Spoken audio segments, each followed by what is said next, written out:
We are joined now by the President's Secretary of Housing and Urban Development, Dr. Ben Carson. Dr. Carson, thank you for joining us this morning. Quite a claim there from President Trump, done more for black Americans than any president since Lincoln. Do you stand by that claim? Well, I will say, rather than get into an argument about who's done the most, what has in fact been done. You know, the opportunity zones were designed in order to bring money into areas that are traditionally neglected, and that's been quite successful.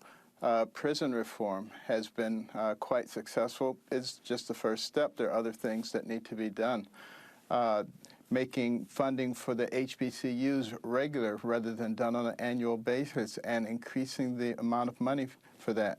That's been very useful. And, you know, there are other things that have been useful. So to get into an argument about who's done the most probably is not productive, but it is good to acknowledge the things that have been done.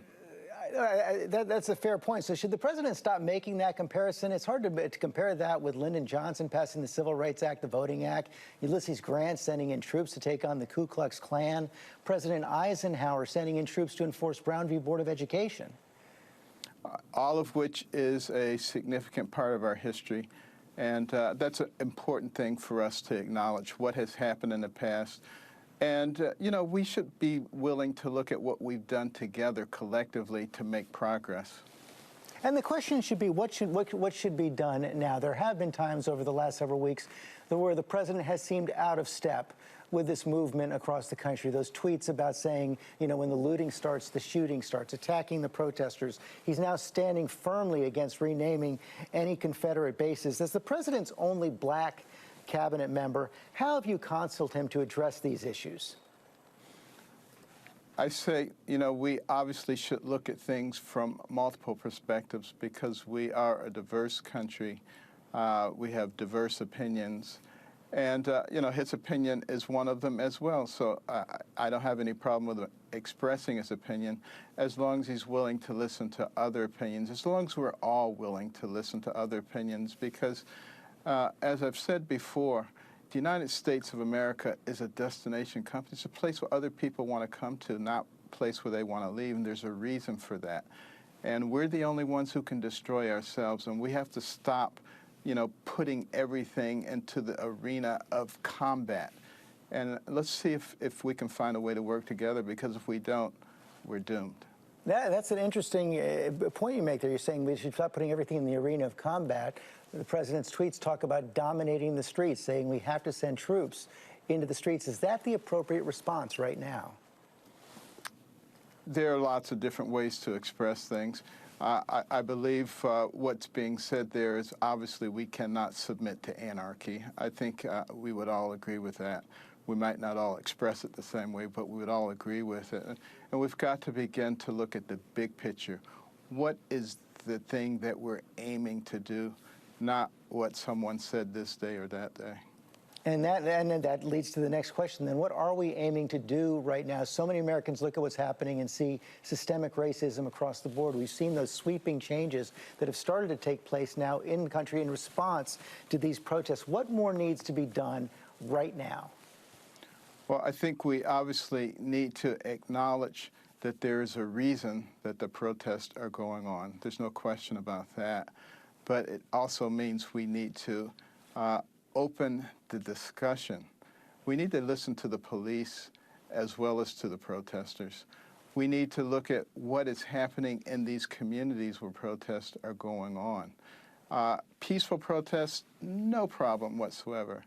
Destroying the livelihood, the businesses of people who live in those neighborhoods, who've worked hard, in many cases all their lives, to establish them, that's very, very bad. And, you know, we need to talk about that also. And talk about, you know, what makes sense. Does it make sense to allow, you know, anarchists to just take over things and destroy things at will? Of course it doesn't. And we all need to talk about that. Does it make sense to, you know, allow rogue police to move from one precinct to another? Of course it doesn't. Does it make sense not to use the technology that we have to help us to be able to investigate? No, it doesn't. These are all things we need to do, and, you know, we need to make them regular and pervasive throughout our society.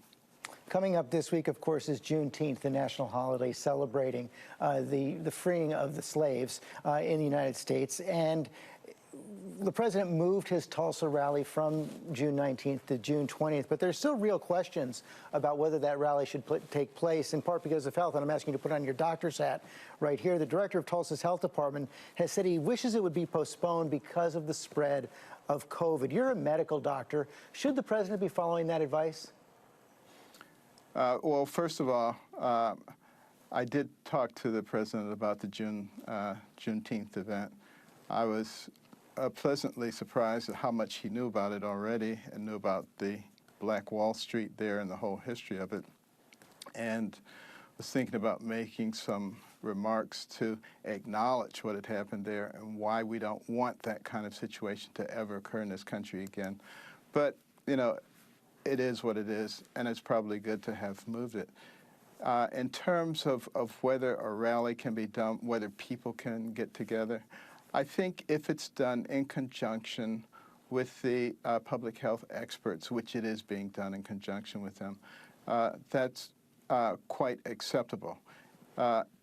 We do need to always, all of us need to do what we can to prevent the spread of COVID-19, but it is very important that we utilize what we have learned about the disease so that we can live with it rather than allow it to dominate us and determine how we're going to live.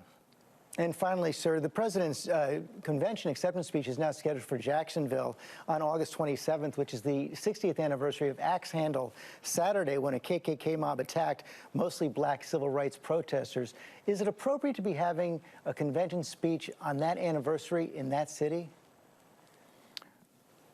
You know, we've reached a point in our society where we dissect everything and try to ascribe some nefarious notion to it.